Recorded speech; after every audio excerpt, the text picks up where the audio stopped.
नमस्कार मित्र, social today India में आप सभी का स्वागत है। चलिए जानते हैं आज की बड़ी खबर को। कोरोना पर कसी कमर, केंद्र ने राज्यों से कहा ऑक्सीजन वाली गाड़ियां न रोकने। मोदी ने 3 मीटिंग के लिए कल का बंगाल दौरा रद्द किया। देश में कोरोना ऑक्सीजन की सप्लाई को लेकर गुरुवार को प्रधानमंत्री नरेंद्र मोदी ने हाई लेवल रिव्यू मीटिंग की।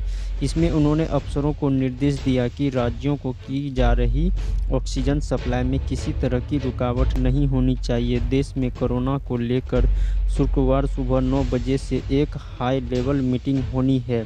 इसके बाद कोरोना से ज़्यादा प्रभावित राज्यों के मुख्यमंत्रियों के साथ भी मोदी 10 बजे सुबह एक बैठक करेंगे। ऑक्सीजन मैन्युफैक्चरर्स से उनकी वर्चुअल मीटिंग दोपहर 12:30 बजे होगी।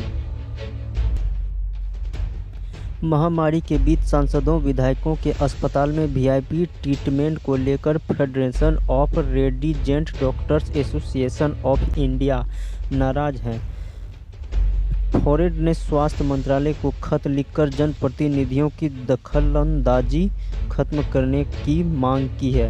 दरअसल अस्पताल में जनप्रतिनिधियों के इस वीआईपी कल्चर के चलते रुक मतदानों में डॉक्टरों तक को इलाज और बेड नहीं मिल पा रहे हैं।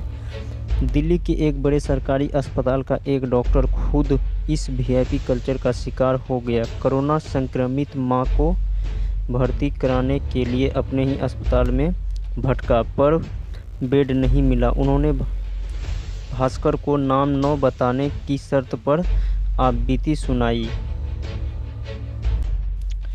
तेजस्वी बोले, सीएम क्यों मुंह में दही जमाए हुए हैं। कम कोरोना मामलों के बावजूद हरियाणा को 500 बेड की अस्पताल और बिहार के साथ सौतेलापन पर चुप्पी क्यों। केंद्र सरकार डीआरडीओ के जरिए कम आबादी और कम कोरोना मामले के बावजूद हरियाणा में 500 बेड वाले 2 कोविड समर्पित अस्पताल चालू करवा रही है। क्या बिहारियों की इन जान इतनी सस्ती है जो डीएनए को 48 एमपी देने के बावजूद इस महामारी केंद्र सरकार का यह आपराधिक सौतेलापन है। यह सवाल पूछा है नेता प्रतिपक्ष तेजस्वी यादव ने केंद्र के सौतेलेपन पर नीतीश कुमार को भी घेरा। कहा कि कोरोना संकट में भी बिहार की केंद्र द्वारा दी जा रही अनदेखी पर सीएम नीतीश कुमार क्यों मुंह में दही जमाए हुए हैं। नीतीश जी, अब तो आपकी बोलती ही भी हैसियत नहीं बची। कहाँ है बिहार के 2 भाजपाई मुख्यमंत्री। कोरोना का red signal. East central railway के 2251 अधिकारी कर्मचारी संक्रमित। असिस्टेंट लोको पायलट को दी जा सकती है गाइड की जिम्मेदारी। कोरोना वायरस की वजह से ट्रेनों के स्पीड पर ब्रेक लग सकता है। कोरोना की दूसरी लहर में रेलवे से ज़्यादातर वे अधिकारी और कर्मचारी पॉजिटिव होते जा रहे हैं जो ट्रेनों के संचालन से सीधे जुड़े हैं और जो फ्रंट लाइन पर आकर काम कर रहे हैं। ट्रेन ऑपरेशन में ड्राइवर, गार्ड और स्टेशन मास्टर, इन तीनों को रोल अहम है, लेकिन ये लोग कोरोना की चपेट में आते जा रहे हैं। कोरोना की दूसरी लहर में अब तक ईस्ट सेंट्रल रेलवे के हाजीपुर मुख्यालय को लेकर सभी 5 रेल डिवीज़न में अधिकारियों से लेकर कर्मचारी तक कुल 2251 लोग कोरोना पॉजिटिव हो गए हैं। इसमें 2 रेल डिवीज़न पंडित दीनदयाल उपाध्याय उत्तर प्रदेश में, इन धनबाद झारखंड में आते हैं। दिल्ली में ऑक्सीजन सप्लाई पर कड़ा फैसला। एससी ने कहा सरकार चाहे तो जमीन आसमान एक कर दे, सप्लाई रुकी तो जिम्मेदारी अफसर अपराधी ठहराए जाएंगे।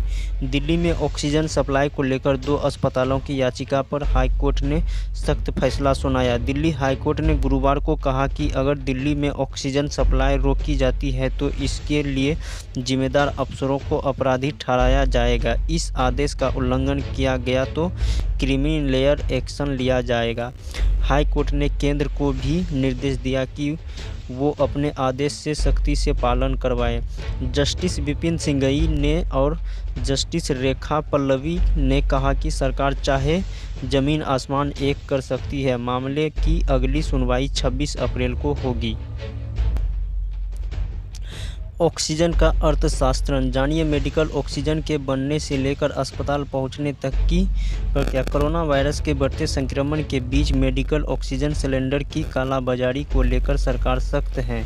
केंद्र के अलावा कई राज्यों की सरकारें ने भी ऑक्सीजन सिलेंडर की लापरवाही कालाबाजारी करने वाले के खिलाफ सख्त से सख्त कार्रवाई करने का निर्देश दिया। देश के किसी भी अस्पताल में ऑक्सीजन की कमी न हो, उसके लिए केंद्र सरकार ने ऑक्सीजन के नए प्लांट को जल्द से जल्द खोले जाने का निर्णय लिया है।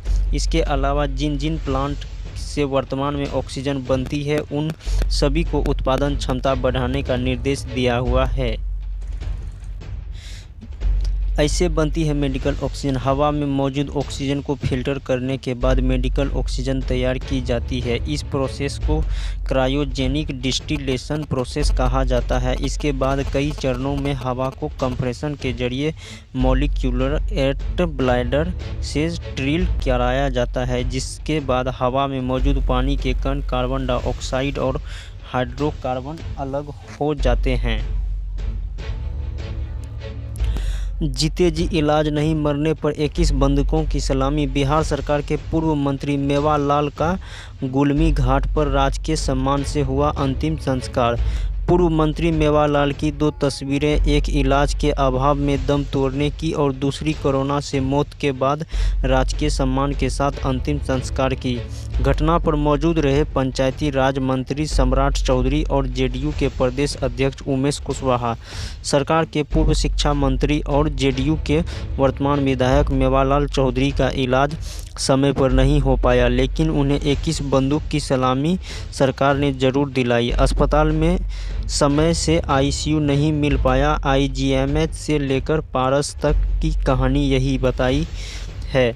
आरटीपीसीआर जांच 12 को की गई, 13 को सैंपल रिसीव और 16 को रिपोर्ट आई थी।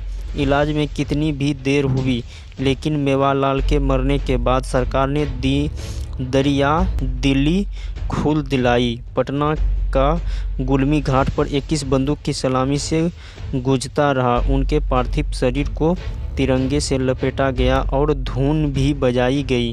प्रोटोकॉल का पालन किया गया। मुख्यमंत्री नीतीश कुमार या सरकार के 2 डिप्टी सीएम से भी कई घाट नहीं पहुंचा, लेकिन सरकार की ओर से पंचायती राज विभाग मंत्री सम्राट चौधरी घाट पर मौजूद रहे। मुस्लिम बहुलक इलाकों में वैक्सीनेशन। लोग बोले सुना है इंजेक्शन न लगे हैं, लेकिन अभी तो रोज़ चले हैं। अब रमज़ान बाद ही खोलेंगे, लगवाना है या नहीं। कोरोना के बढ़ते कहर के बीच देश में वैक्सीनेशन को लेकर तेज करने के प्रयास किए जा रहे हैं। 1 मई 18 साल से ज़्यादा सभी लोगों को वैक्सीन लगेगी, लेकिन वैक्सीनेशन को लेकर लोगों के बीच बहुत बड़े भ्रम अफवाह हैं। लोग इसके बारे में क्या सोचते हैं? रमज़ान और लॉकडाउन सीरीज़ की दूसरी रिपोर्ट में हमने इन्हीं सवालों का जवाब जानने की कोशिश की है। कोरोना इतनी तेज़ी से फैल रहा है, लेकिन यहाँ कोई मास्क लगाना नहीं दिखता है। इस सवाल के जवाब में वे कहते हैं लगाते हैं जब बाहर जाते हैं। यहाँ घर पर कौन मास्क लगाएगा? दम घुटता है क्यों? आपसे ऑक्सीजन लगावी है? जवाब मिलता है हाँ, कह रहे हैं कि 45 से ऊपर वाले को लग रही है, लेकिन हमारा नंबर तो नहीं आया और अभी तो रोजे चल रहे हैं, अब रमज़ान बाद ही देखेंगे। बंगाल में छठे फेज की वोटिंग। बढ़ते कोरोना संक्रमण के बीच दोपहर 5 बजे तक 79% मतदान। 43 सीटों पर बीजेपी के राष्ट्रीय उपाध्यक्ष समेत 306 प्रत्याशी मैदान में।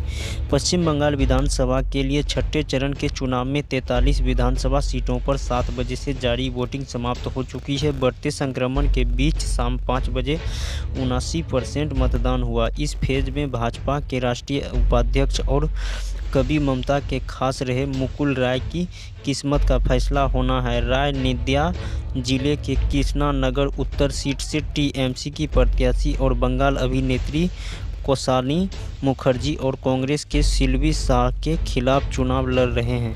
तृणमूल की वरिष्ठ नेता चंद्रिका भट्टाचार्य भी दमदम में सीपीआईएम के जन्म भट्टाचार्य और भाजपा की अर्चना मजूमदार के खिलाफ लड़ रही है।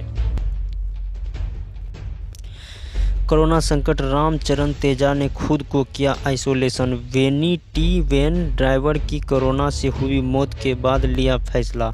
टॉलीवुड स्टार रामचंद्र ने खुद को आइसोलेशन किया। वे पिछले दिनों चिरंजीवी की फिल्म आचार्य की शूटिंग कर रहे थे। हैदराबाद में चल रही शूटिंग के दौरान रामचरण की वेनिटी वैन के ड्राइवर की कोरोना संक्रमण के चलते मौत हो गई, जिसके बाद रामचरण ने यह कदम उठाया कि वे अपनी टीम मेंबर्स से बहुत लगाव रखते हैं। ऐसे में ड्राइवर की मौत से वे काफ़ी शॉक हैं। पवन कल्याण, सोनू को भी हुआ कोरोना। साउथ इंडस्ट्री के ही स्टार पवन कल्याण भी कोरोना संक्रमित हैं और वे अपने फार्मा हाउस में रहकर अपना इलाज करवा रहे हैं। पिछले दिन आचार्य के ही मेन विलेन सोनू सूद भी कोरोना वायरस पॉजिटिव आए थे। गौरतलब यह है कि आचार्य का बड़ा हिस्सा शूट हो चुका था। रामचरण और चिरंजीवी को इस दिन केवल शूटिंग यूनिट की सुरक्षा की चिंता है। वे फिल्म कंप्लीट करने से ज़्यादा इसे ही तब जोर दे रहे हैं। फिल्म की वजह 12 दिन में शूटिंग बाकी है। टीकाकरण अभियान चलाकर भारत ने बनाया रिकॉर्ड। बीते 24 घंटे में देश भर में इतने लोग को लगाई गई कोरोना वैक्सीन के जरिए राज्यवार आंकड़े। कोरोना के खिलाफ देश भर में चल रहे टीकाकरण अभियान में भारत दिन प्रतिदिन नए डॉक्टर बना रहे हैं। टीकाकरण में आई ये तेजी इस देश को न सिर्फ आत्मनिर्भर भारत की ओर ले जा रही है, बल्कि वैश्विक पटल पर इस वायरस के प्रति चल रही लड़ाई को और मजबूत प्रदान कर रही है। भारत में अब तक कुल 13,23,30,664 से भी ज़्यादा लोग कोरोना वायरस का टीकाकरण लगा चुका है। बीते दिन यानी 21 अप्रैल को देश भर में 22 लाख से अधिक लोग को यह टीका लगाया गया है। क्लाइमेट चेंज सीनेट ने बोले वर्ल्ड रीसेट। मोदी बोले महामारी से मिलकर ही लड़ा जा सकता है। बाइडेन ने कहा कोई देश अकेले क्लाइमेट चेंज से नहीं निपट सकता। क्लाइमेट चेंज का वर्ल्ड रिसर्च समिति गुरुवार को शुरू हो गई है। इसका उद्घाटन अमेरिकी राष्ट्रपति जो बाइडेन ने किया। प्रधानमंत्री मोदी ने भी इस समिति को संबोधित किया। उन्होंने अपने भाषण की शुरुआत नमस्कार से की और मानवता को बचाने के लिए सहभागिता पर जोर दिया। समिति के पहले सेंसर की थीम में साल 2030 के लिए हमारी सामूहिक तेज दौड़ रखी गई है। समिति के कुल 40 राष्ट्राध्यक्ष हिस्सा ले रहे हैं। ये कार्यक्रम शुक्रवार को भी जारी रहेगा। Delhi high court social media platform Facebook और व्हाट्सएप को तगड़ा झटका दिया।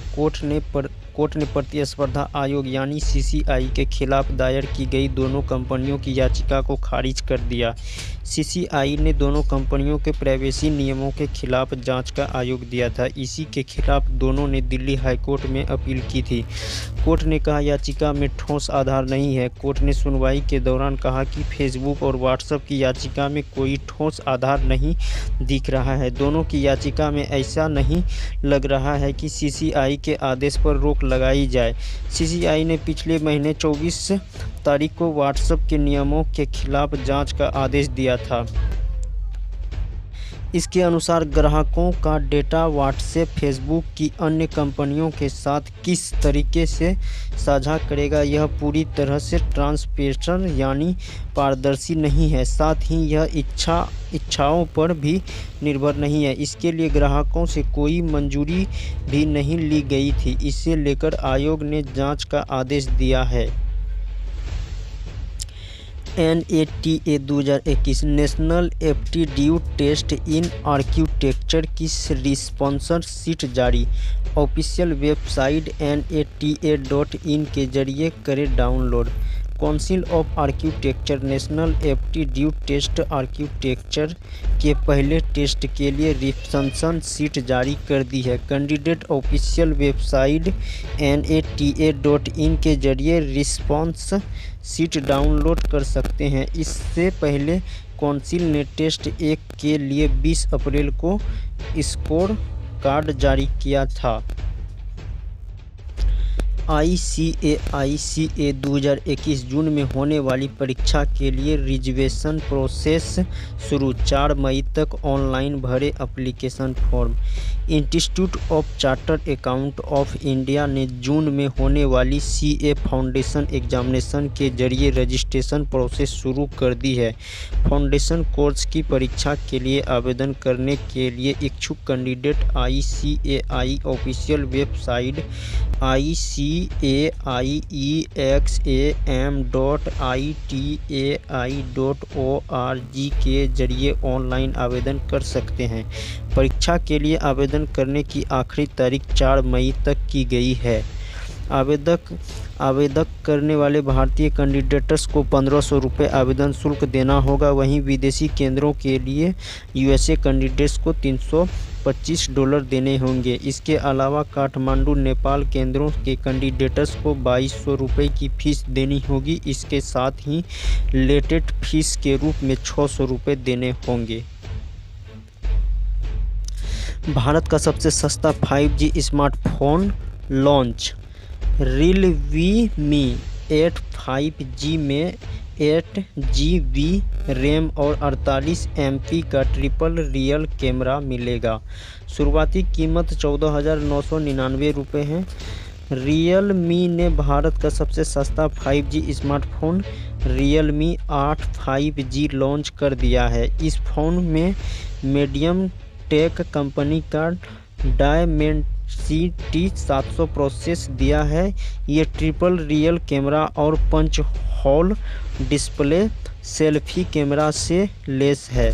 ये स्मार्टफोन ऐसे वक्त में लॉन्च